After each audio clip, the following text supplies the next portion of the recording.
Good afternoon. My name is Manuel Roman Lacayo. I'm the Acting Director for the Center for Latin American Studies.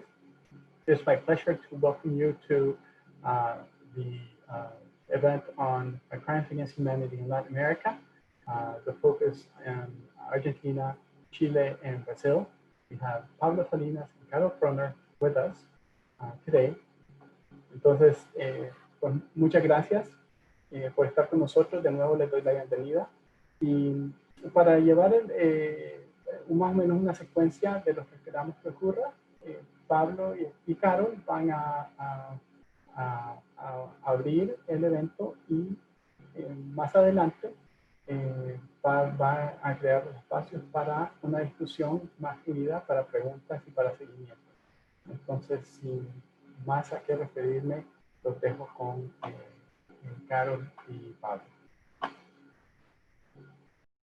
Sí, bueno, buenas tardes a todas, a todos que estão acá presentes. Em primeiro lugar, quero agradecer a Manuel Roman Lacayo por este espaço tão importante para nós outros e também a Pablo Salinas por la invitação, por haver organizado este evento com um tema bastante importante para a América Latina, bastante novo hasta certo ponto, pouco debatido, que es el caso de los aspectos geopolíticos en la estrategia de lawfare. Entonces vamos a hablar de eso hoy, ¿no? Que es una estrategia que tiene que ver con una nueva, como dice el Papa Francisco en reuniones que hemos tenido, un nuevo plan Cóndor, bastante distinto de lo anterior, de los efectos que incluso van a hablar por esos días, quizás Pablo hable hoy, pero son técnicas nuevas desde un punto de vista jurídico que tienen que ver con un proceso expansionista, económico, estratégico en nuestra región.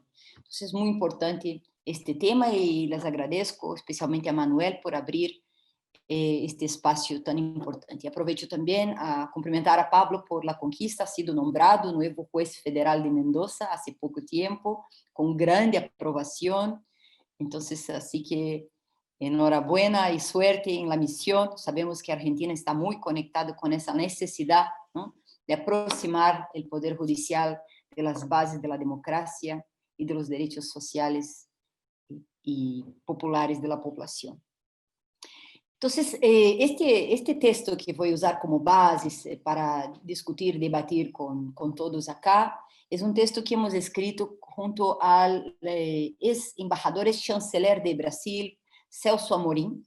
Lo hemos producido en conjunto. Es un texto que habla, son 3 capítulos, yo solamente voy a mencionar algunos aspectos de cada uno. Es un texto que no ha sido publicado aún, será publicado el mes de noviembre en un libro que saldrá con el sello del Vaticano, curiosamente, ¿no?, y de la nueva fundación que se llama Laudato Si.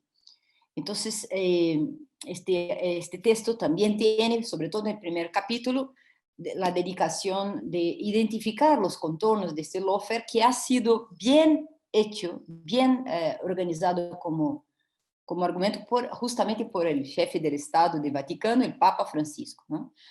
Entonces, primero de todo, una constatación, que América Latina vive, de modo general, una fase de erosión en las conquistas democráticas tras más de una década que había sido caracterizada, más o menos, en mayor o menor grado, por históricos avanços en la efectividad de derechos económicos y sociales, acompañado de inédita participación política por medio de la representación indígena, sindical, camponesa y de otras fuerzas sociales y populares en composición. Esa es una constatación de las últimas décadas.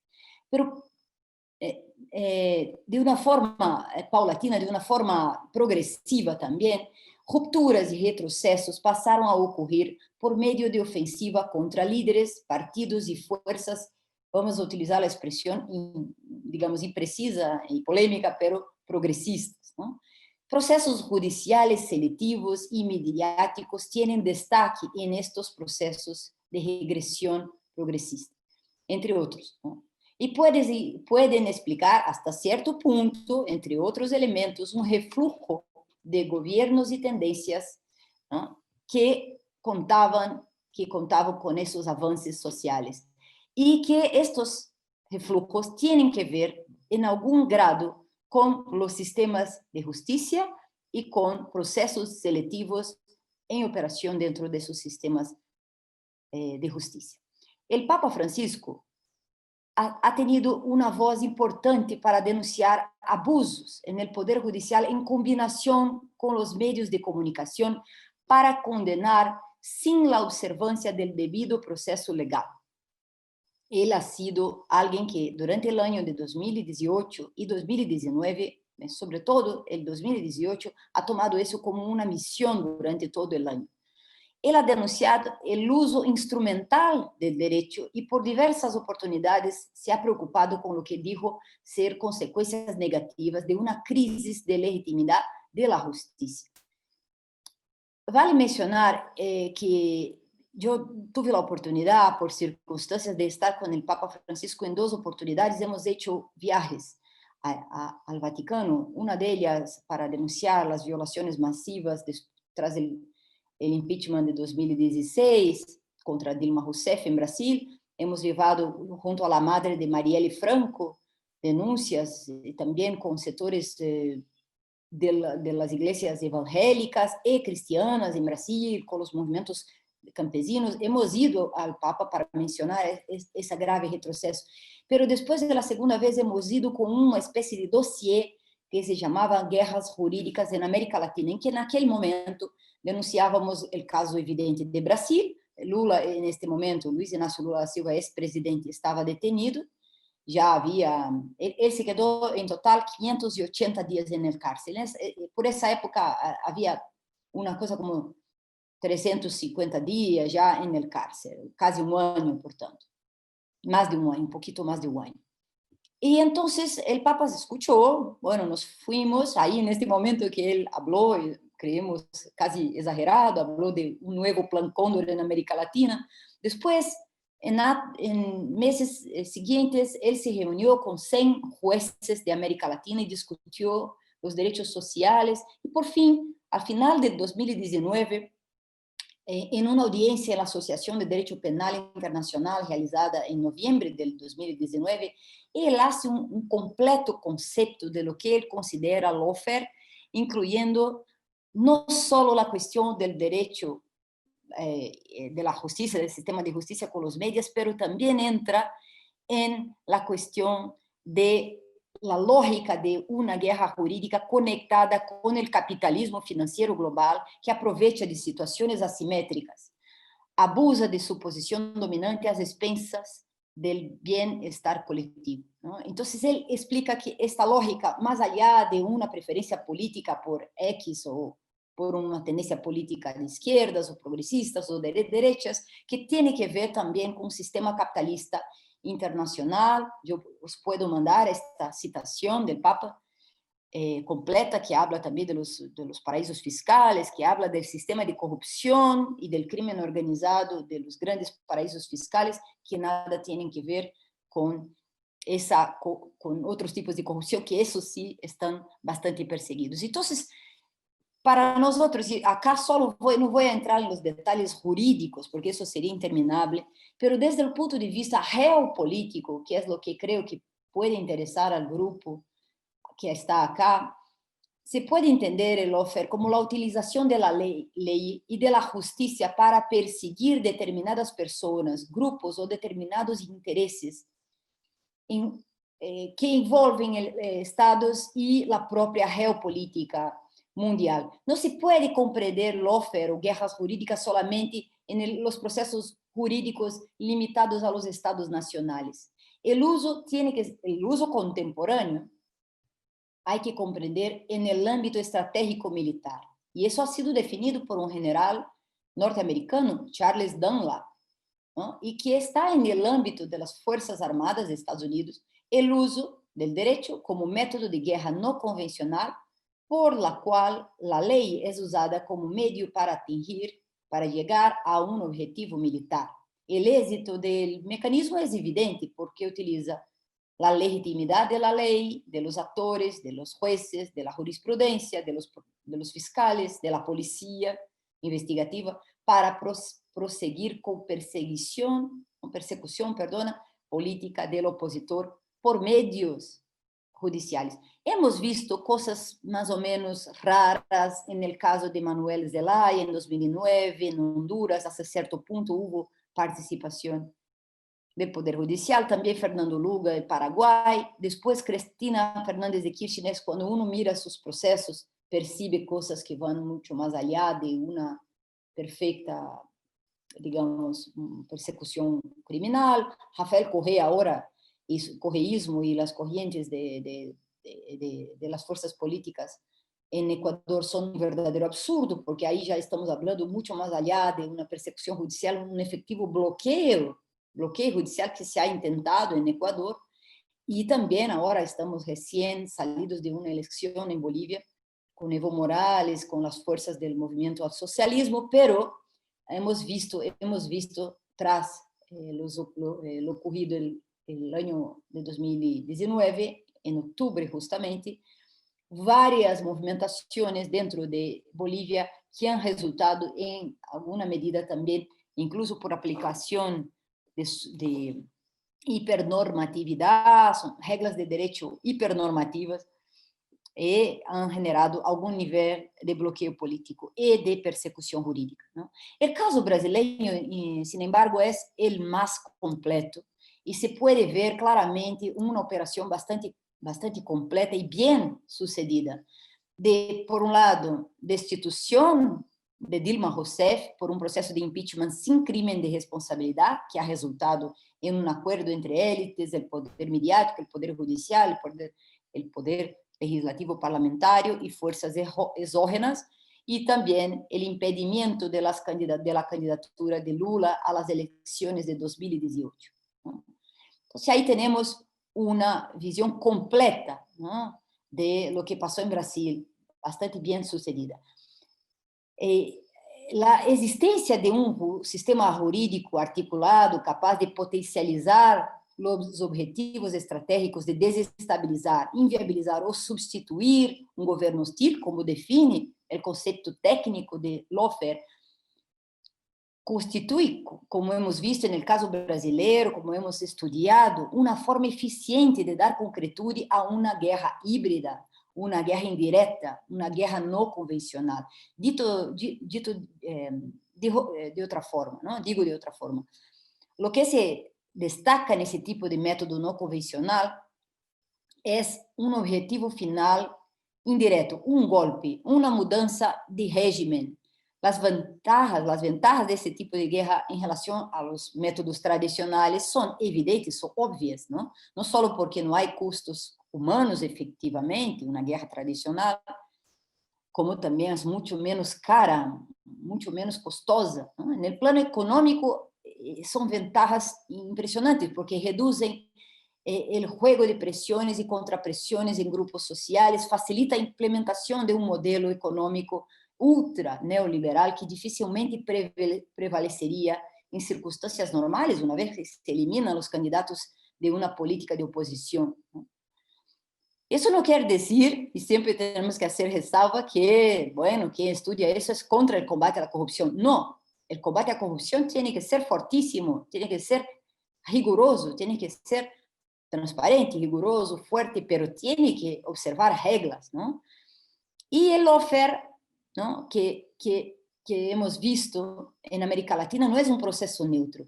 Él elige, y por eso podemos afirmar hoy cada vez con más tranquilidad, y eso se puede ver con una cierta obviedad incluso, ha mirado procesos gubernamentales en que eran necesarios desestabilizar porque tenían dos características esos gobiernos. En primer lugar, hasta cierto punto, con límites incompletos, pero trabajaban por la justicia social. Y por otro lado, afirmaban su soberanía. Son dos marcas, ¿no?, que tienen que ver con la incidencia de esos procesos que provocan desestabilización, en combinación, ¿no?, con las clases, obviamente, conservadoras, las élites locales, en relaciones con los poderosos intereses internacionales, ¿no?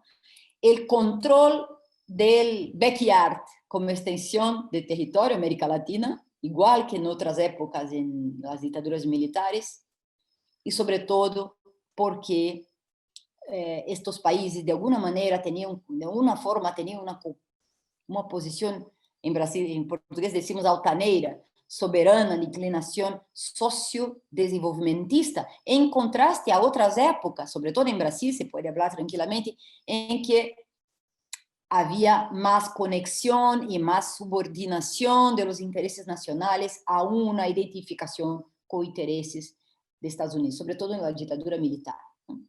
Desde un punto de vista geopolítico, por tanto, el lawfare es una nueva forma de promover una antigua práctica de seguir interferindo en las políticas internas de los países a fin de garantir que gobiernos, garantir gobiernos más amigables a los intereses económicos y estratégicos de la principal potencia regional. Entonces, eso es muy importante. Y acá en Brasil puedo hablar muchos ejemplos y no es coincidencia. Podemos hablar de los prósperos y soberanos gobiernos de Lula y Dilma, del lawfare, del modelo de desenvolvimento, de una relación con África, con América del Sur, el hecho de que las negociaciones en el ámbito de la área de libre comercio de las Américas no haya prosperado por razones económicas y por razones de los centros negociadores. En este momento eran Estados Unidos y Brasil los negociadores del ALCA y eso fracasó. También la rodada de Doha, en que Brasil, juntamente con India, han liderado la resistencia a los países principales, Estados Unidos y Unión Europea. Todo eso, además de la predominancia de Brasil en G20, en G20, en el IBAS, India, Brasil, África del Sur, en el ASPA con países árabes, en la ASA, África y América del Sur, la UNASUR, ¿no? Y sin duda el BRICS, ¿no? Y por fin la identificación, la descubierta de los campos de petróleo del llamado pre-sal en 2006, ¿no? Que fue la designación después de la Petrobras como operadora única y exclusiva de la exploración de esta riqueza, o sea, una riqueza incalculable de un óleo que está abajo de una gran camada de casi 1 kilómetro de sal, muy difícil de buscar, de retirar esta camada, y un óleo de altísima calidad, y es una reserva infinita, o sea, el pre-sal brasileño. Es importante, siempre destaca Celso Amorim, que la revista The Economist en 2010 dedicó a Brasil una capa simbólica, América Latina, no solo Brasil, y proyectando el continente, ¿no? el continente americano al contrario, ¿no? Al revés. Ahí en portugués decimos de cabeza para abajo. Y atribuyendo al artículo la llamada la ascensión de América Latina. No es más el quintal de nadie, ¿no? Nobody's backyard. Entonces, en ese sentido, un factor ha sido efectivamente toda esta inclinación de Brasil como una nación soberana. Acá tenemos también el hecho de que Snowden, Wikileaks, los documentos que revelaron el espionaje de la Agencia de Seguridad de Estados Unidos y bueno, seguramente también otros países estaban mirando Brasil, seguramente China, seguramente Rusia, pero ahí salieron las informaciones de Wikileaks respecto al espionaje de la Agencia Nacional de Seguridad, la NSA, respecto a la camada pre-sal, ¿no? El furto de informaciones sigilosas de Petrobras en 2008, ¿no? En 2009, el Departamento de Justicia de Estados Unidos y agentes de FBI y otras agencias intensificaron la colaboración en materia penal con integrantes del Poder Judiciário y la Fiscalía de Brasil y la Policía Federal para temas ligados, llamados al combate à corrupção transnacional y lavado de dinero. Y acá voy a la tercera parte de la exposición y con eso termino, al final ya. Bueno, para el lawfare, específicamente en el caso de América Latina, importa ver el concepto de corrupción como estrategia del lawfare. Y sabemos que no es novedad que la corrupción, por una atribución genérica y desconectada de las causas reales, siempre ha sido un argumento recurrente contra las izquierdas en ofensivas políticas conservadoras. Pero parece que algo distinto se hace en el uso de este componente, de este argumento contemporáneamente, ¿no?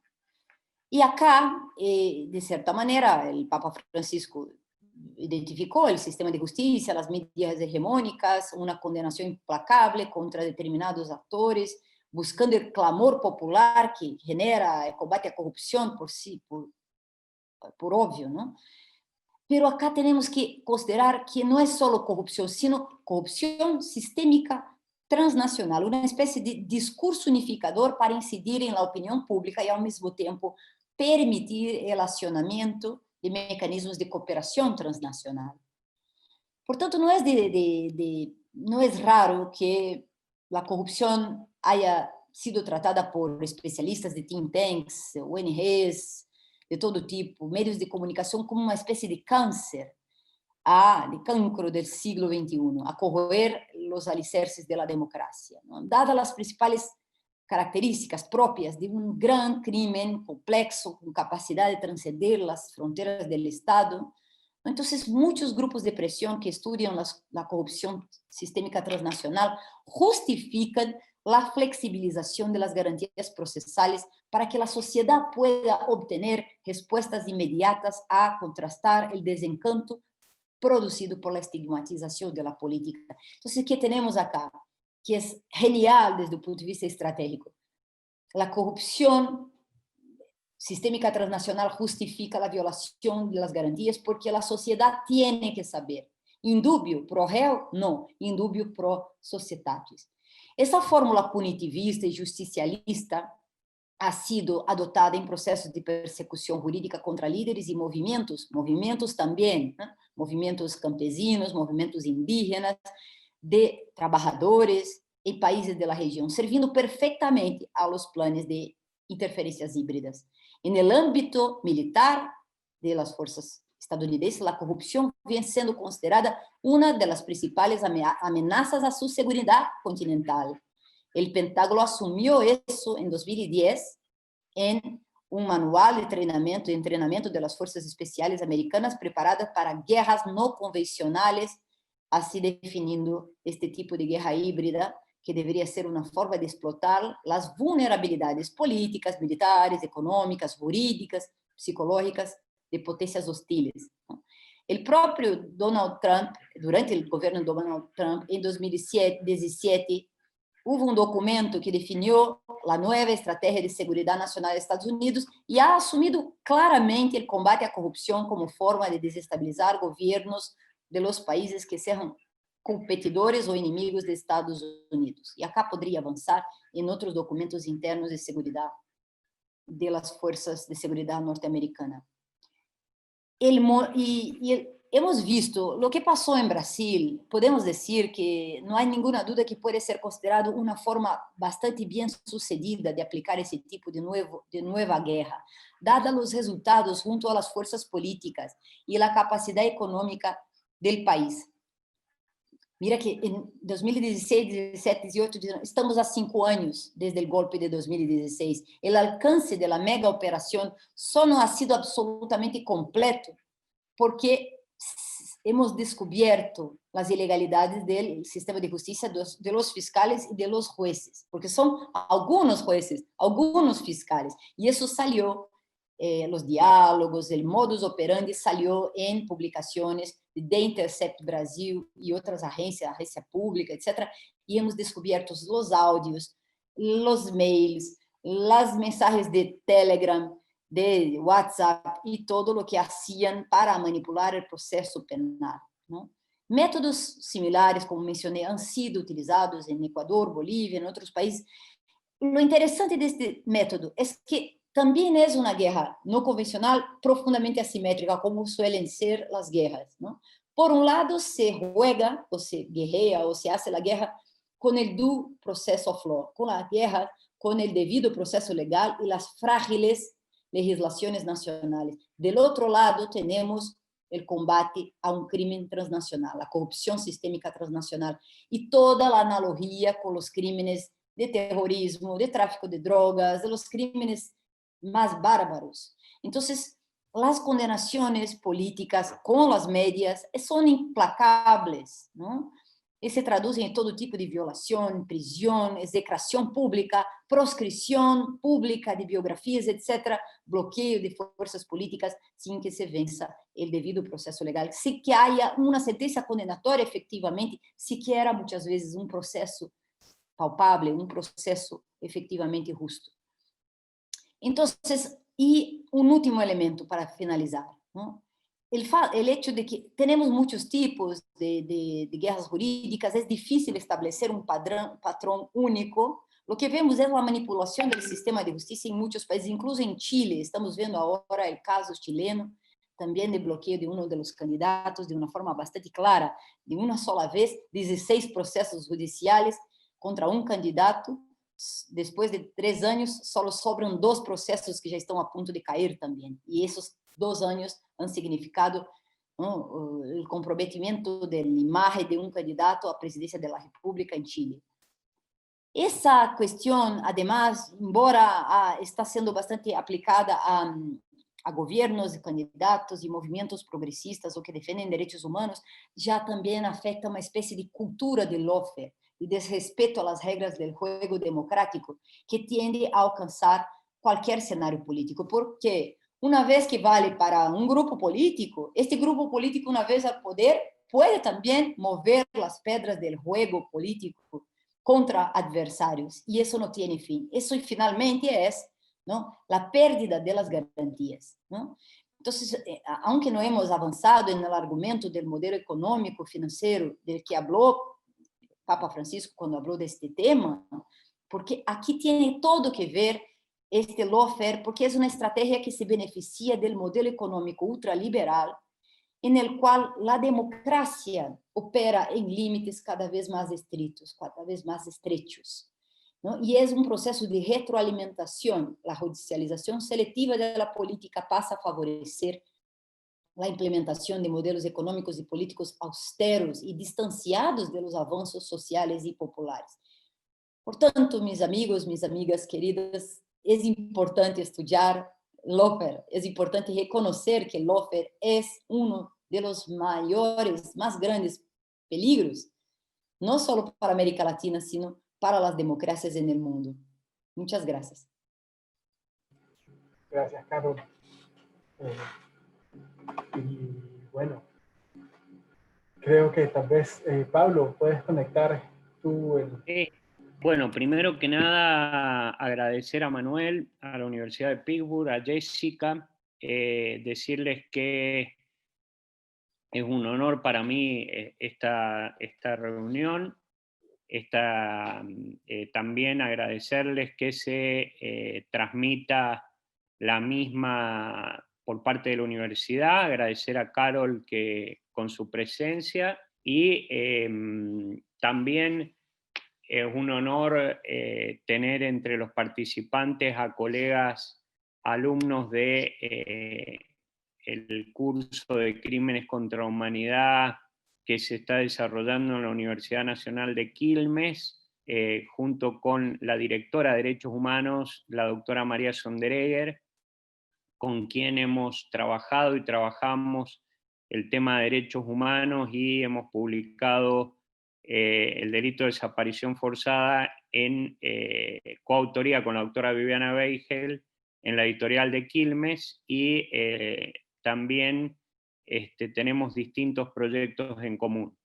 Bueno, fundamentalmente decir que esta charla se enmarca en un ciclo de charlas donde primero habló un profesor colombiano, luego Carol, ahora me toca a mí, y mañana continúa con un documental muy importante que se ha filmado por la desaparición en la época de la última dictadura en la República Argentina de unos jóvenes estudiantes secundarios, entre los que está Pablo, el hijo de Graciela Fernández Mejide, que es una dirigente político argentina muy importante, y su hijo se encuentra desaparecido. Este término hace referencia a las personas víctimas de un delito, que es el delito de desaparición forzada, que hoy cuenta con una convención internacional donde los estados se han reunido para tipificarla como un crimen contra la humanidad. y decir que la República Argentina, desde el año previo al golpe militar, desde el año 1975 en adelante, porque los militares ya tenían los resortes del poder, si bien gobernaba María Estela Martínez de Perón, los militares, la Junta Militar, tenían los resortes políticos del poder desde 1975 y llevaron adelante lo que se llama un ataque generalizado contra la población civil. Este ataque se hizo, tuvo dos grandes marcos, ¿no? El primer marco es el Operativo Cóndor. El Operativo Cóndor, hay un libro muy bueno recomendable para toda la audiencia, que es Los Estados Depredadores, la Operación Cóndor y la Guerra Encubierta en América Latina, de Patrick McSherry, y La larga memoria de la dictadura en Iberoamérica, Argentina, Chile y España, de Julián Chávez Palacios. Bueno, ¿qué significó esa operación Cóndor? Significó, en principio, un acuerdo entre las dictaduras que, violando la tradición que siempre existió en los países americanos de refugiarse en el país vecino. En Argentina la tuvimos con el hermano país de Chile, cuando dirigentes argentinos se refugiaron allí para escapar al régimen de Rosas, o lo tuvimos con Uruguay, o lo teníamos con Paraguay. Bueno, esta situación de ampararse en el país vecino, se produce un quiebre con el Operativo Cóndor, que lo cuenta muy bien también Estela Caloni en su libro Operativo Cóndor, donde ella no le gusta que le llamen Plan Cóndor, ella entiende que es un operativo, el Cóndor, que con los documentos desclasificados recientemente y entregados por el presidente Obama al entonces presidente Macri, quedó acreditada la coordinación por parte de Kissinger y del Departamento Norteamericano de Estado en el gobierno republicano, con Manuel Contreras Sepúlveda, jefe de la DINA de Pinochet, para establecer lo que se llamó Cóndor por el ave que existe en esta parte del sur americano, que es el ave, un ave característica, y que significó, primero tuvo 3 fases. La primera fase fue una fase de acuerdo para atrapar en el país vecino a aquel que era perseguido por el vecino, o devolverlo al país que lo buscaba. El país era parte de una dictadura militar. Pensemos que Stroessner en Paraguay la dictadura se instaló en 1954. Pensemos que en Chile la dictadura se instala en 1973, el 11 de septiembre, con el golpe y la traición de Pinochet, que había sido nombrado por el presidente Salvador Allende, que le decían Chicho, que era un hombre que era un médico que había ganado democráticamente la presidencia del país, y como el general Prats no había aceptado plegarse al golpe porque las fuerzas chilenas tenían una larga tradición de lealtad a la democracia, tuvo que huir el general Prats a Argentina. Y en Argentina, en el marco del Cóndor, como vengo relatando, que quebró con esa historia que había en América de refugiarse en el país vecino, le pone una bomba a Michael Townley bajo el auto y asesina a el general Carlos Prat con su esposa en Buenos Aires. Después asesinan al presidente Getúlio Vargas, que había huido de Brasil. Pinochet va a asesinar también en el hospital a Frei Montalva, y también va a mandar a matar ya en Estados Unidos a Orlando Letelier, que también sufre un atentado con una bomba en la que muere también su asistente norteamericana en el corazón de Estados Unidos. Y dentro del marco del operativo Cóndor se va a producir la visita de Videla a Perú.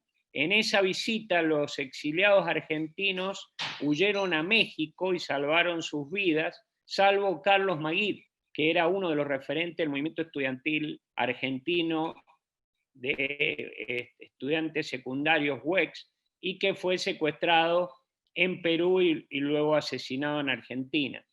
En Argentina funcionó el máximo centro del Cóndor, que fue el campo de concentración Automotores Orletti. El juez que investigó Automotores Orletti hizo un impecable trabajo, además, donde indica lo que significa un campo de concentración y la despersonalización total de la gente que es introducida en un campo de concentración, fue el juez Daniel Rafecas. Daniel Rafecas, en su procesamiento en Automotores Orletti, llega a descubrir incluso que no era Orletti, que el nombre del campo de concentración se llamó y se llama hoy, se conoce hoy como Automotores Orletti, pero en realidad es una deformación porque las víctimas, cuando escaparon de ese campo, que estaba frente a unas vías, mirando hacia atrás vieron y creyeron que decía Automotores Orletti, y en realidad era Corletti, ¿no? Y bueno, como dentro de Automotores Orletti la Policía Federal Argentina, porque en la República Argentina, como en Estados Unidos y como en Brasil, tenemos una doble competencia, ¿no? La Policía Federal, la Policía del Estado Federal y las policías provinciales.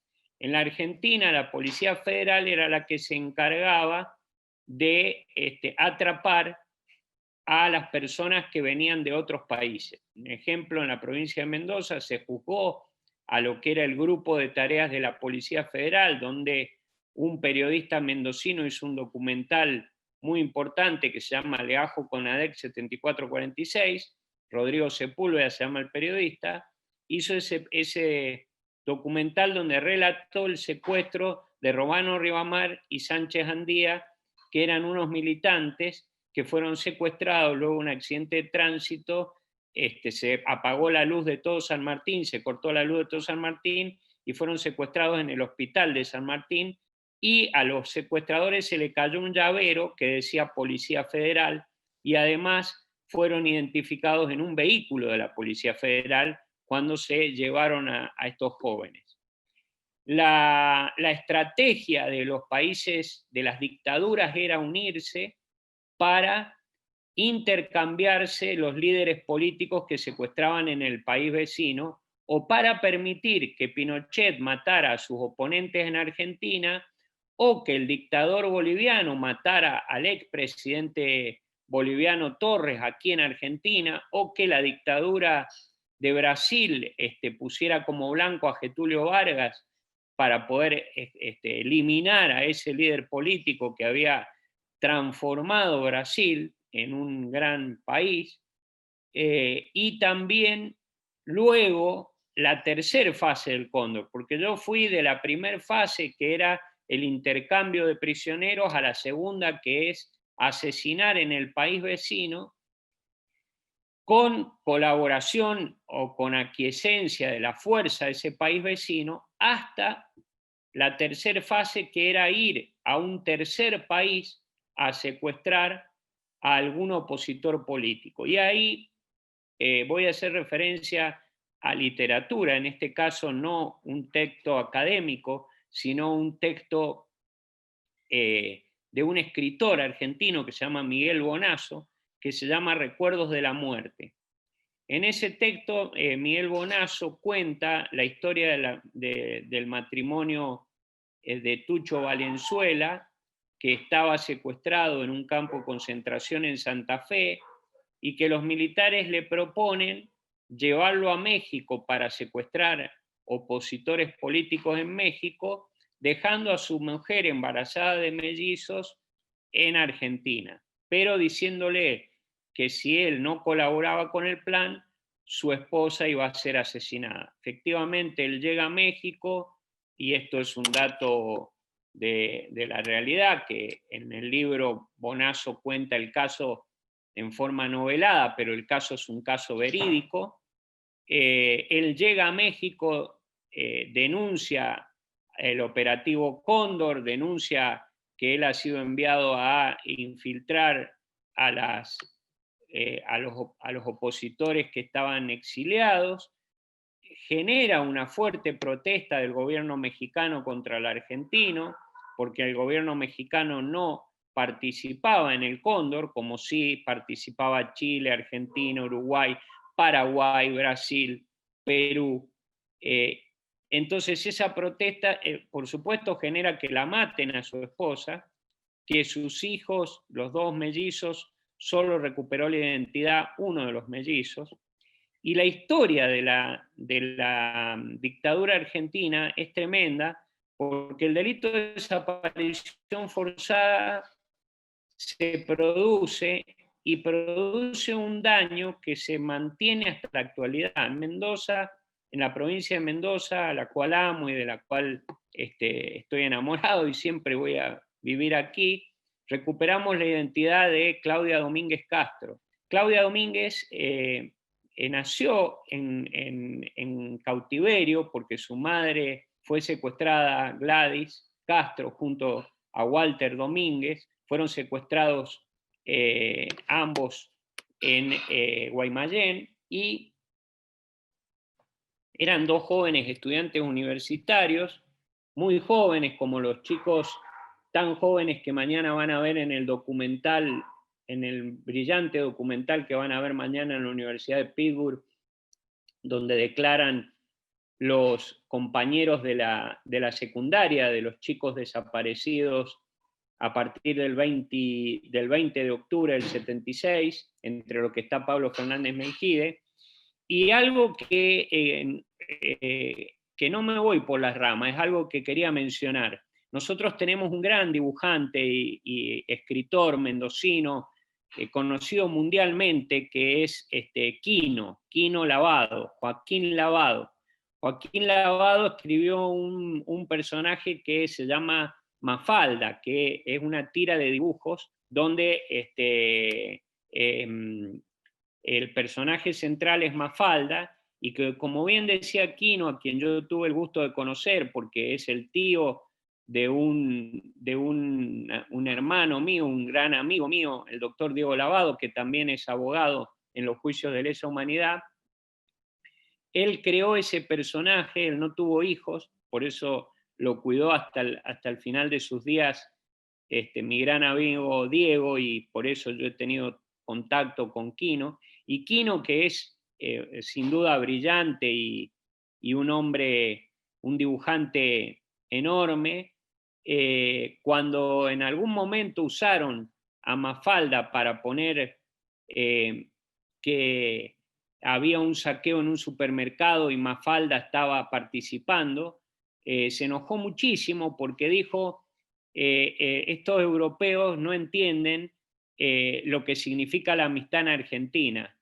¿Esto por qué lo digo? Porque hoy, cuando hablaba con Adriana Taboada sobre el caso de los jóvenes que va a hablar el documental mañana, me decía que los que han impulsado el juicio que hoy se está haciendo por crímenes de lesa humanidad por los jóvenes del Nacional y Comercial de Vicente López han sido los amigos, los compañeros, por supuesto, Graciela Fernández Mejide también, los familiares que sobrevivieron, pero lo que me contaba Adriana es que en realidad la gran mayoría no le ha quedado familia, y los que están impulsando la causa junto al distinguido colega Pablo Yonto, que es el abogado que la está llevando, son los compañeros de la secundaria. Fíjense el valor que tiene la amistad para nosotros los argentinos, que sus compañeros están impulsando la causa para que se haga justicia con quienes secuestraron a esos jóvenes, que hoy además se han descubierto nuevas pruebas. Me dice que hay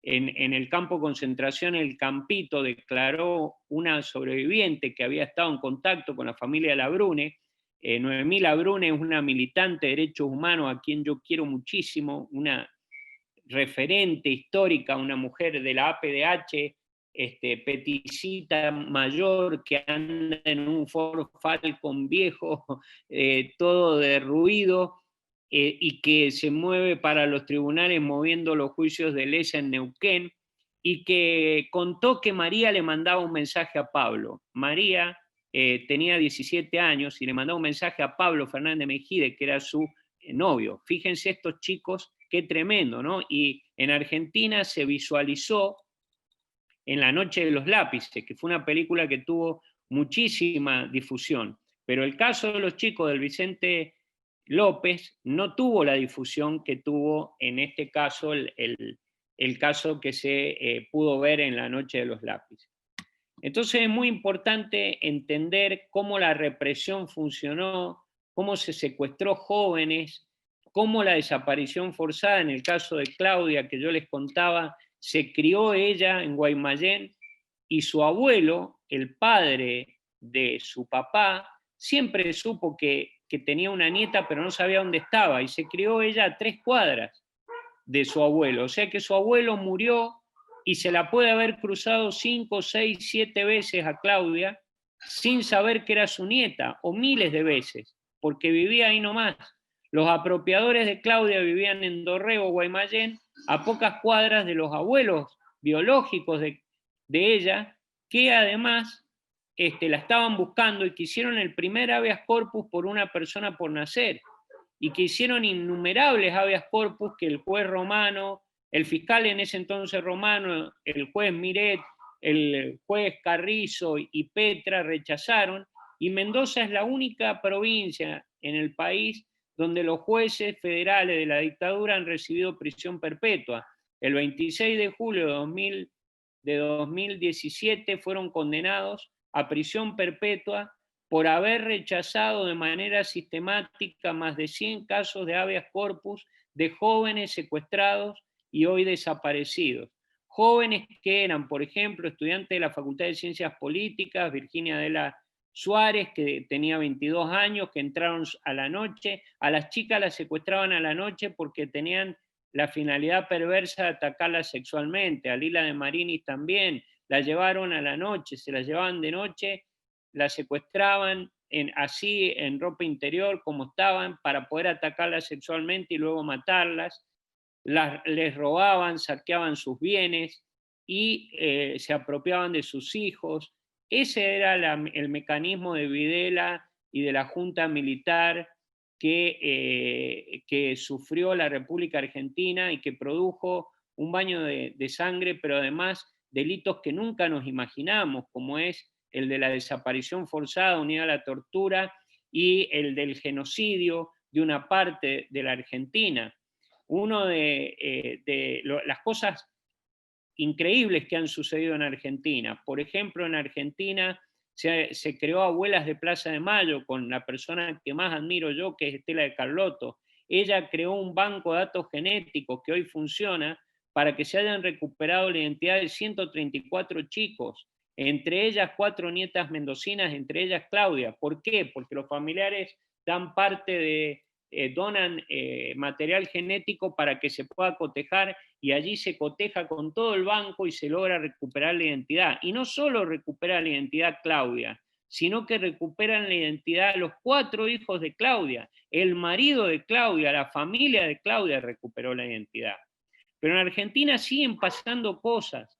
Hace muy poco, y está aquí presente un colega, un abogado brillante argentino, Pablo Berna, con Mariana Dopazo, con Liliana Furió, con un grupo de excelentes personas, fundaron Historias Desobedientes, es decir, hijos de represores y de genocidas que repudian lo que hicieron sus padres, que logran romper ese cerco, que se unen al movimiento de derechos humanos. Esto no lo he visto en ninguna otra parte del mundo. Me parece que Argentina avanza en un aspecto increíble y genera hechos que llaman la atención en el mundo. Yo siempre digo que el proceso de juicio a las juntas si ustedes se ponen a pensar, queridos colegas, queridos profesores, solo reconoce antecedentes como el juicio de Nuremberg, que el juicio de Nuremberg fue un juicio que lo tenemos que defender, porque puso las bases de lo que es la tipificación de los crímenes contra la humanidad. Lo de Liliana Furió, vuelvo a repetir, lo de Pablo Berna, lo de Mariana Dopazo, es admirable porque ellos están escribiendo otra historia, ellos están uniéndose al movimiento de derechos humanos, y nosotros dentro del movimiento de derechos humanos estamos diciendo, sí, tenemos que trabajar juntos por una sociedad y un Estado de Derecho, tenemos que trabajar juntos para poder construir un verdadero nunca más. Y esta historia del juicio a las juntas, de los militares sentados en un banquillo frente a los magistrados, que inauguró el presidente de la democracia de 1983, Raúl Alfonsín, con dos grandes filósofos, Malamud Gotti y Carlos Nino, que Carlos Nino tiene escrito el libro que es El juicio al mal absoluto. Esa estrategia contra impunidad que armó el presidente Alfonsín, que derivó en esa foto del juicio a la Junta, en esa condena histórica con la gente festejando, en esa testigo que declaró cómo le hicieron parir en un auto mientras la picaneaban y la torturaban, en los testigos que pasaron por ese juicio y sacaron a la luz el horror, como don Ángel Bustelo, mendocino, que fue secuestrado justamente por ser abogado de esos dos jóvenes que yo les conté que secuestró la Policía Federal cuando apagó la luz en todo San Martín. Por eso lo secuestraron a don Ángel Bustelo. Y antes lo habían secuestrado a Alfredo Vara, padre, por haber defendido a Teresita Fátima Lloren, que era la sobrina del cura Macuca Lloren, que trabajaba con los jóvenes jesuitas que fueron secuestrados en el barrio San Martín, donde está María Eva Salvadora Vega Despeche, que es la mamá de uno de quienes están asistiendo hoy a este evento, que es el doctor Carlos Ernesto Espeche, que fue una de las jóvenes que trabajaba en ese barrio con la gente humilde, como estudiante de medicina y después como médica, brindando atención primaria de salud. Entonces, esto lo tremendo del genocidio, lo tremendo de lo que ha pasado en Argentina y lo que nos sigue enseñando Argentina.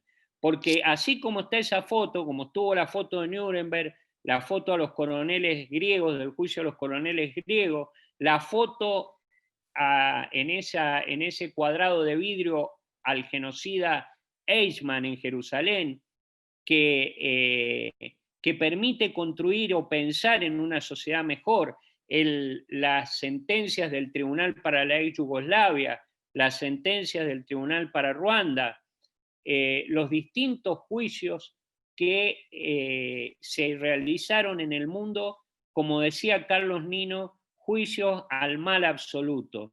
El mal absoluto existe, lamentablemente, y ha producido tremendos crímenes que no son equiparables, que son a gran escala. Hay un libro muy bueno de quien era secretaria de Estado de Obama, Samantha Power, que se llama Una cuestión infernal, donde ella cuenta los distintos genocidios, el genocidio de los Khmeres rojos, el genocidio en Ucrania, el genocidio en la Unión Soviética, el genocidio que se dio, el genocidio nazi, la lucha de Rafael Lemkin, que los periodistas lo evitaban porque dicen que andaba persiguiendo permanentemente periodistas, y en realidad los perseguía porque quería lograr que Estados Unidos adhiriera a la Convención contra el Genocidio y que Estados Unidos impulsara la tipificación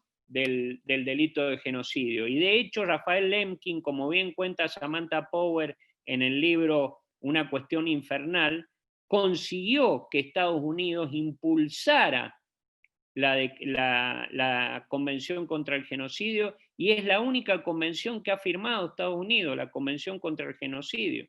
Y la Convención contra el Genocidio tipificando la matanza de un grupo humano. Tenemos aquí en Mendoza a la hija del profesor Pablo Ramela, que escribió el libro Crímenes contra Humanidad, donde explicaba que el genocidio viene de antigua data. Si bien el que acuña el término es Rafael Lemkin, con un término griego y un término latino, construye el término que sería la matanza de un grupo humano, Pablo Ramela nos habla de la destrucción de Cartago por parte de los romanos, que mataron a todos los cartagineses y dejaron tierra yerma y echaron una maldición. O nos habla en la historia del genocidio armenio, del genocidio producido por los turcos, la gran matanza, y cómo después eso influyó en la mente de Hitler, de Heydrich, que crearon el decreto de noche y niebla, para no decir dónde estaba la persona que ellos habían secuestrado y no hacerse cargo ellos de que la habían secuestrado. Y de hecho,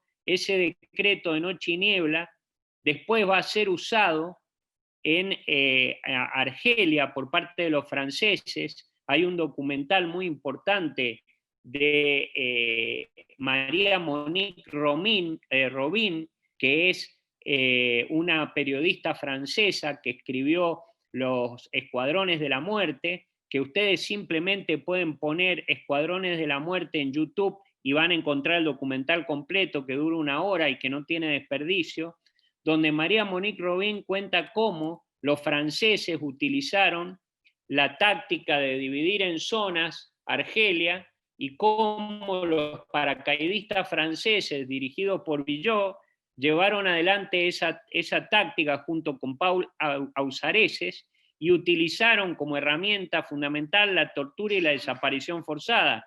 Y hay una película de Guilo Pontecorvo, una producción ítalo-argentina, donde se muestra cómo el general Villot llega con sus tropas a Argelia y cómo en un pizarrón escriben cada nombre de la persona que van secuestrando, la torturan y consiguen una nueva persona, y así, y que cerca de 4.000 prisioneros argelinos revolucionarios fueron arrojados al mar y luego aparecieron en las costas, y a eso se les llamó los camarones de Villot, porque eran las personas que él había asesinado y los cuerpos aparecían.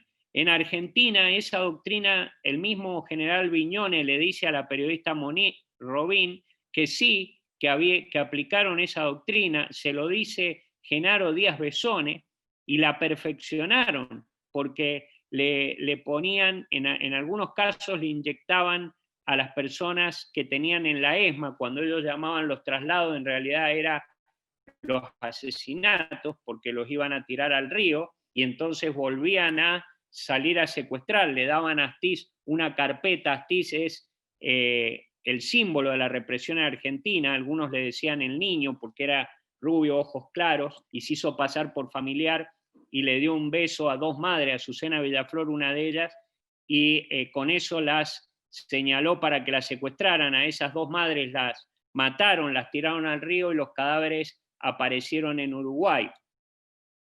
La brutalidad de la represión, la división en zonas, la Directiva 1 del 75 dividió a la Argentina en zonas, y los vuelos de la muerte, que el periodista Horacio Berbisky le hace la entrevista a Scilingo, y después Scilingo va a ser juzgado en España y le van a dar como 1.500 años de prisión, pero que en realidad después va a obtener beneficios carcelarios por haberse arrepentido y haber contado cómo funcionaban los vuelos de la muerte. Pero se hizo el juicio en España contra Scilingo antes de que España le diera la espalda a la jurisdicción universal, que esa es una gran vergüenza que va a tener que soportar siempre sobre sus espaldas el Partido Popular Español, haberle cerrado la puerta a las investigaciones del juez Baltasar Garzón y haber promovido la destitución de Baltasar Garzón, que es un juez próbo, que es un juez que luchó para desenterrar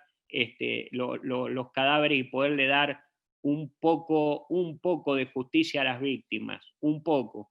Y vemos cómo ese modelo represivo, esa brutalidad que aplicaron los franceses en Argelia, y cómo la aplicaron y cómo dividieron en zona y demás, y cómo quedaron impunes, porque después formaron una organización, la OAS, para generar inestabilidad en Francia, y después huyeron a otros países y quedaron impunes. Y ahí María Monique Robin los entrevista, y el propio general Ausarese, él mismo se vanagloria de haber torturado, explica por qué hay que torturar, y explica por qué actuaron como actuaron. Y ahí mismo, 2 militares de Fort Bragg cuentan cómo incluso militares estadounidenses fueron entrenados por militares franceses, y en Argentina el general López Aufrán cuenta cómo él fue a buscar a los instructores franceses y cómo acá en Argentina perfeccionaron y les pusieron bloques de cemento en los pies para tirarlos al río para que el cadáver no saliera a flote, y cómo en algunos casos los tiraron en pozos, como el caso del Pozo de Vargas en Tucumán, donde apareció el papá en los restos del papá del doctor Espeche en el Pozo de Vargas, y de muchísimos desaparecidos que habían sido arrojados en Tucumán en el Pozo de Vargas, y que otra cosa que hizo Argentina y que es un orgullo para nosotros es el trabajo del equipo argentino de antropología forense. Increíble trabajo, que luego fue el equipo argentino fue a trabajar en México por el caso de Ayotzinapa. Bueno, abro a las preguntas. Pablo, de verdad, bueno, de verdad que el testimonio es lúgubre, es un tema que es muy difícil de abordar, que es además que toca tanto del pasado como el presente. Aquí es donde, por ejemplo, estamos desarrollando un curso sobre la memoria que tiene que ver mucho con esas ausencias, ¿verdad? Esas desapariciones. Y se me ocurría entre, digamos, las estrategias utilizadas, ¿verdad? Esta brutalidad, esta manera tan eficaz de exterminar a gente que podría verse comprobado o no como opositores o posibles riesgos o voces de resistencia a los regímenes, al régimen que estaba impuesto. ¿Cómo ves esa estrategia en la luz de lo que nos ha ilustrado Caro? En términos de, digamos, el impacto social y económico de esas, es de buscar esos objetivos bajo diferentes tipos de acciones. Bueno, Carol nos habla de la utilización del Poder Judicial. Aquí en la provincia de Mendoza, lo que hicieron, lo que hizo Menéndez, que era porque en la división de zonas había quedado Mendoza bajo tercer cuerpo de ejército. Argentina es un país muy grande, no como Estados Unidos, por supuesto, pero sí es un país grande, y que hemos seguido el modelo norteamericano. Nuestra constitución es muy copiada en muchas cosas a la norteamericana, y tenemos provincias que serían como los estados que tienen en Estados Unidos, ¿sí? Las provincias tienen todo el poder no delegado, tienen un poco menos de poder que las que tienen los estados en Estados Unidos. Pero en esa división, siguiendo el modelo francés de guerra moderna que escribió Roger Trinquier, que es el teórico militar francés que escribió después de la derrota francesa en Indochina el libro Guerra Moderna, que es el que van a estudiar los militares norteamericanos, argentinos, y después van a estudiar en la Escuela de las Américas, establecía esa división en zonas. El comandante de esta zona acordó con la justicia federal. ¿Por qué? Porque en Argentina hay dos justicias, la ordinaria que es más numerosa, hay más jueces, y la federal, que es menos numerosa. Yo he tenido el honor hoy de ser designado por el presidente y aprobado por el Senado para integrar la menos numerosa, la federal, que es la de justicia de excepción. Bueno, en aquel momento los comandantes militares organizaron con los jueces federales para que los secuestros que se produjeran, los expedientes llegaran a manos de los jueces y fueran archivados, ¿sí? Porque al juez le llegaban dos expedientes. Uno, vamos a usar un caso, María Virginia Suárez. Suárez es una joven de 22 años, estudiante, como podría ser una estudiante de mi facultad, como de la tuya, Manuel, Jessica, o la tuya, Carol, que es secuestrada a los 22 años, a la noche, y es llevada. ¿Los padres qué hacen? Van a la comisaría más cercana y denuncian que un grupo de 4 hombres con un auto, con pelucas y con anteojos y con borceguíes, en un auto patente número tal, le toman la patente al auto, se llevaron a su hija. Robaron la máquina de escribir y unos ahorros que ellos tenían y se la llevaron. Denuncian en el expediente. Que además había uno que daba órdenes y los otros obedecían, y que además había 2 móviles que intervenían en el hecho policial. La policía, ¿qué hace? Arma a máquina de escribir un sumario y se lo manda al juez Miret. Miret se lo manda al fiscal Romano. Romano, ¿qué dice? No habiendo nada para investigar, archívese. ¿Y el juez qué hace? Archiva. Y así 300 expedientes. Ellos fueron condenados por 100 expedientes. De los 300, por 100. Fueron condenados a prisión perpetua. Pero ¿qué generaba esto? Generaba la confianza en las fuerzas militares de que podían secuestrar, atacar sexualmente, quedarse con los niños, y que los jueces federales iban a cerrar la puerta y les iban a cubrir su accionar. ¿Sí? Cuando la justicia no cumple su rol, la sociedad está terminada. Por eso es tan importante la exposición de Carol.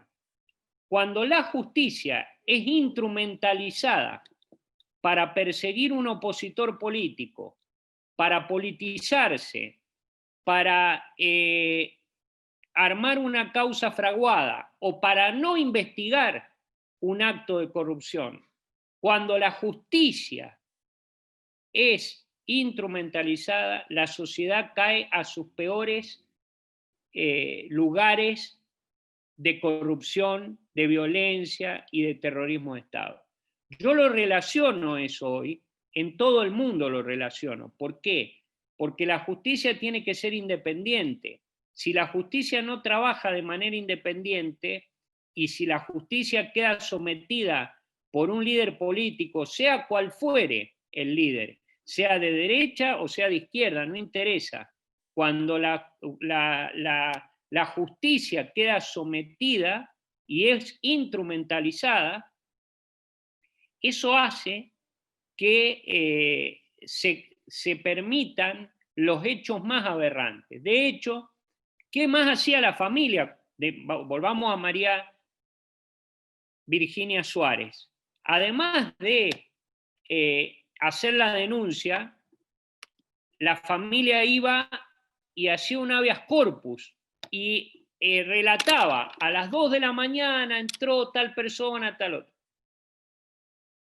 El juez tenía la denuncia penal más el habeas corpus. Le preguntaba al comandante militar: señor secuestrador, ¿usted tiene al secuestrado, a la secuestrada? ¿Qué va a decir? No, no la tengo, no sé nada de ella. ¿Sí? Y archivaba el expediente. Llegó a pasar que en algún caso, por error, el comandante decía: sí, la tenemos nosotros, y archivaban igual el expediente. Es algo increíble. ¿Por qué? Porque ellos no tenían que rendir un concurso, como es hoy. Hoy en la democracia las personas rinden un concurso. Ellos eran designados por el dictador Videla y aplicaban el régimen de Videla. Cuando la justicia aplica el régimen, como pasó en el juicio de los jueces nazis, que es el antecedente del juicio de los jueces mendocinos, porque juicio a un juez ha habido en todos lados, siempre hay un juez corrupto o un juez que comete un delito, pero juicio a un aparato judicial hubo dos en la historia de nuestra humanidad, dos reconocibles, registrados, el de Nuremberg y el de Mendoza, al aparato, a todo ese grupo de jueces que aplicaban ese régimen. Los jueces nazis, ¿qué régimen aplicaban? Las leyes que en Nuremberg habían firmado para que no se pudiera casar un alemán con una judía o una judía con un alemán, o para segregar o para guetizar, llevar a guetos a los judíos. Los jueces ordenaban eso y los integrantes de los tribunales del pueblo del nazismo hacían eso. Cuando la justicia es instrumentalizada por un régimen político, sea cual fuera, para perseguir al opositor político, ahí tenemos un grave problema. Por eso es tan importante lo de Carol, porque las dictaduras en los años 60 y 70 y la dictadura, la última, la de Áñez, en Bolivia, fueron de un modelo determinado de dictadura, que es que las Fuerzas Armadas no le obedecen al presidente formal y ponen de presidente a quien ellos quieren. Pero hay otro tipo de conspiraciones, como le llaman en Estados Unidos, el delito de conspiración, ¿no? Así como muchos tenemos la duda de qué pasó con John Fitzgerald Kennedy, ¿no? Porque, digamos, todos quisiéramos saber qué pasó con John Fitzgerald Kennedy, ¿no? ¿Qué hay detrás? ¿Por qué? Porque puede haber un quiebre institucional flagrante, Manuel, como es el de Bolivia, o como es el de Videla, o como es el de Pinochet, o puede haber una conspiración, como muchos sospechamos, en lo de John Fitzgerald Kennedy, o en el procedimiento por el departamento de Lula, por ejemplo, que uno dice debería estar despojado de toda finalidad política, un procedimiento cuando el acusado es un líder político, ¿no? Pero digo, la instrumentalización de la justicia es muy peligrosa, y lo es también en el régimen de Maduro, en Venezuela. Que instrumentalicen a la política es peligrosísimo. Esto no tiene derecha o izquierda, ¿sí? Esto es una situación grave institucional para el país.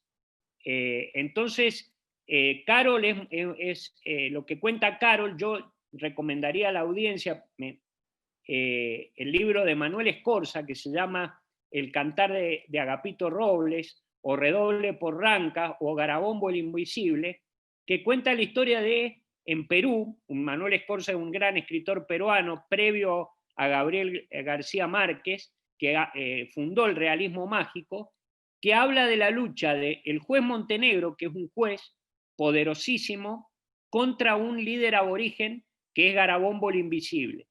Pero en definitiva, atrás de esa lucha, lo que hay es una lucha por una justicia independiente y por un poder verdaderamente democrático, o la lucha por determinados modelos que se instalan a partir de la complicidad judicial. Y ahí es donde está lo del lawfare, y ahí es donde está la importancia y la actualidad de los temas que está tratando la Universidad de Pittsburgh, porque lo que pasó con el operativo Cóndor, lo que pasó con esos estudiantes secundarios, no podría haber pasado nunca si no dominaban la justicia, si no dominaban la prensa, si no dominaban todas las instituciones.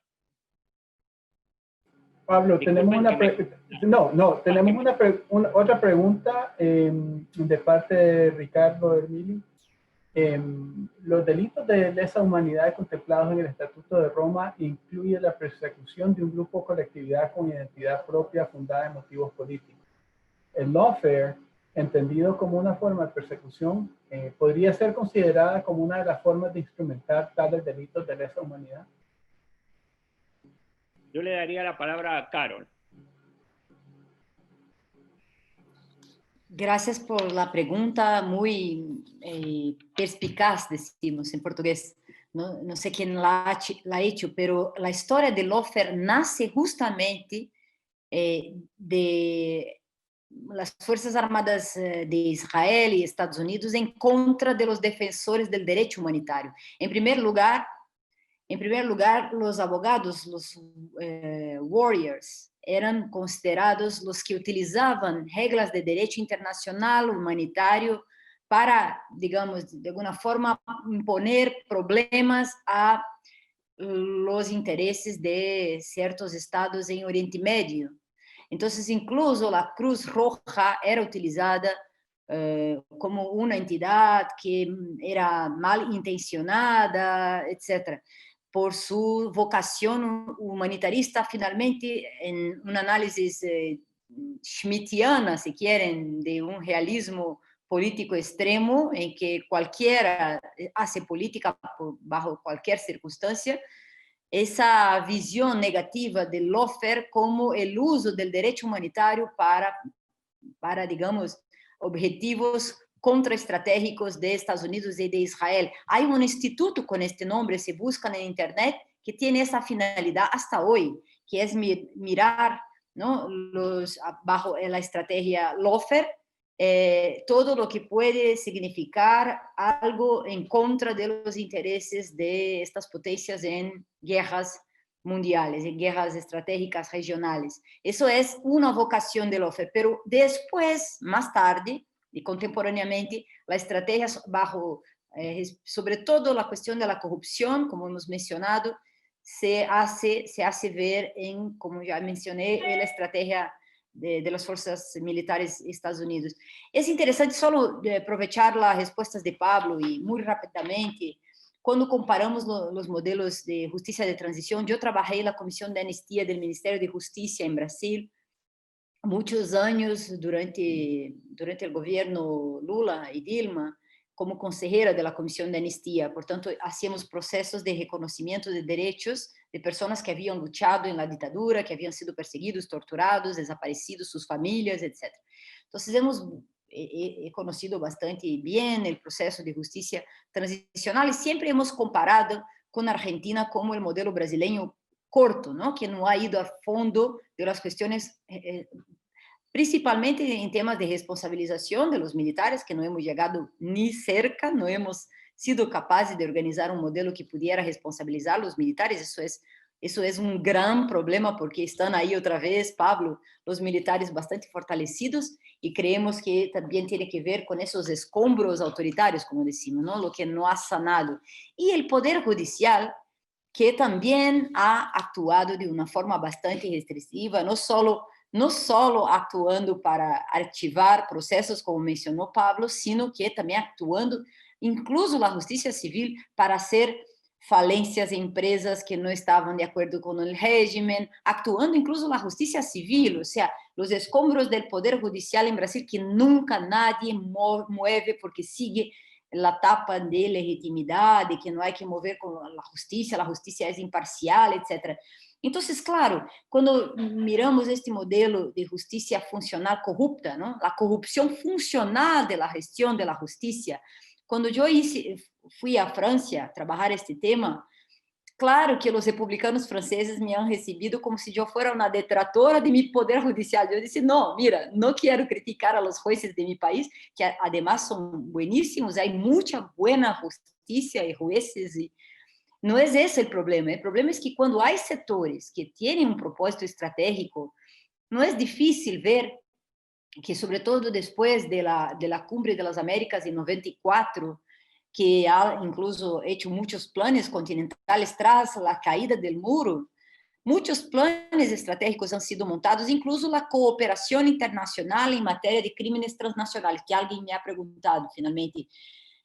Ahora el mundo da la vuelta y llega otra vez, ¿no?, toda una situación de cooperación a crímenes transnacionales, sobre todo respecto a DEA, a injerencia de, otra vez, agentes de otros países, sobre todo Estados Unidos, pero creo que puede estar pasando también con otras potencias. No quiero ser así la persona que está fijada en la cuestión del imperialismo, no es eso, es que efectivamente, y sabemos que dentro de un gobierno pueden haber ambigüedades, o sea que un jefe de Estado puede apoyar ciertas políticas, com o caso de Obama, que apoiou umas políticas, e dentro de, alguns chamam de deep state, havia outras, não sei, isso não sei como ocorre, já, isso já é muita ficção científica, já não sei se vale ou não vale, mas finalmente, os sistemas de colaboração transnacional para combate a drogas, para combate a outros crimes transnacionais, han favorecido naturalmente ao intercâmbio de informação. Uno hace un acuerdo de cooperación, ya conoce la otra parte, entonces entre una formalidad inicial ya empieza a llamar a la persona por su propio nombre, sin tanta formalidad. En Brasil lo que pasó fue una conmoción por parte de la Fiscalía, que ha renunciado a adoptar un procedimiento formal de colaboración, no ha informado el Ministerio de las Relaciones Exteriores y ha hecho acuerdo ilegal. Ha colaborado com a Fiscalia de Estados Unidos e ha sometido a jurisdição penal de Petrobras a la jurisdição penal de Miami ou de las cortes e fiscalias de los procuradores de Estados Unidos. Então, e han hecho isso sem observar regras penales. Então, eu lo que veo, que é a conexão que Manuel mais ou menos ha sugerido, é que depois, tras la caída del golpe, é muito difícil, e depois de todo o que passou, de ditaduras, torturas, desapariciones, algo que se está buscando hasta hoy, como bien está haciendo Pablo y muchos otros que dedican sus vidas a esa causa, más fácil es algo más sutil, ¿no? Una demanda judicial para callar la persona, no hay que torturar y guardar la persona. Hay también las prisiones preventivas que son torturantes, ¿no? Las prisiones preventivas sin fecha para acabar, la anticipación de la pena, la violación de la presunción de inocencia, la amenaza de un encarcelamiento anticipado en las cárceles de Brasil son más eficientes que las torturas de los porones de la dictadura. Y eso es una forma de evitar que los jóvenes van a las calles, porque se pone una demanda preventiva a un joven, ese ya se queda intimidado, ya tiene miedo a una segunda demanda, ¿no? Entonces, la justicia penal se impone a la justicia social, se impone a los modelos tradicionales y se impone la llamada justicia penal del enemigo, ¿no? Entonces ahí estamos, y el protagonismo del Poder Judicial comparado a las épocas de las dictaduras, que quizás no eran los motores, efectivamente no eran los motores, y eso lleva un poco a un análisis del libro, ¿no? De Estado de Excepción de Agamben, ¿no? Que el libro de Agamben explica toda la cuestión del estado de excepción a partir del poder ejecutivo, ¿no? El dictatorum, la idea de la suspensión de un artículo de la Constitución, de las leyes, de las garantías. Y acá no hay necesidad de suspensión, hay necesidad de evaciar la Constitución, evacían las normas, ¿no? Es la desinstitución, es un poder, como dice Ferraioli, es un poder destituyente de la Constitución, por un lado, y después Pedro Serrano, que es un autor brasileño que está hablando de este poder líquido que está, este autoritarismo líquido que está llevando en América Latina a esas situaciones excepcionales a partir del Poder Judicial, una hipernormatividad. Hay tantas reglas, tantas normas, que uno no aplica más la Constitución, aplica una portaría, más un entendimiento, más una analogía, más una jurisprudencia para generar efectivamente, por ejemplo, que uma pessoa que está fora do país não pode ser candidato a senador de Cochabamba, que foi o que passou com Evo Morales.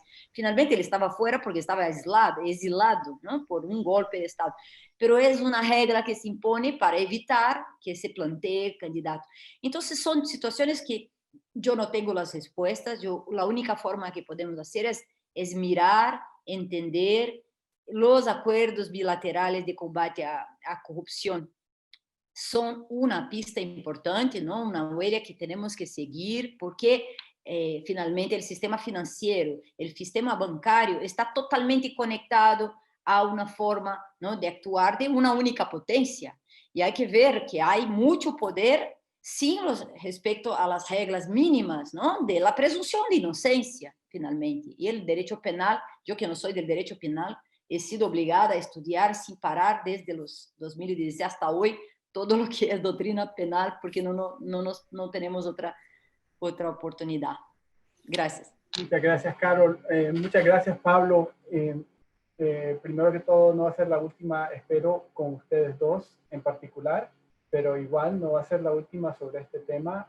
Desde la perspectiva del Centro de Estudios Latinoamericanos, esperamos poder seguir promoviendo y creando oportunidades para una evolución sobre el entendimiento, nuestro entendimiento de crímenes contra la humanidad en América Latina y, digamos, los diferentes sabores que puede tomar el mismo objetivo, que donde podría haber evidencia clara y bruta, ahora, como dice Carol, esa manera sutil de llevar a cabo objetivos similares.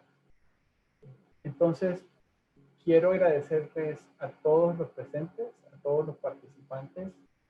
Quiero agradecer las preguntas y sobre todo a Pablo y a Carol por sus magníficas exposiciones.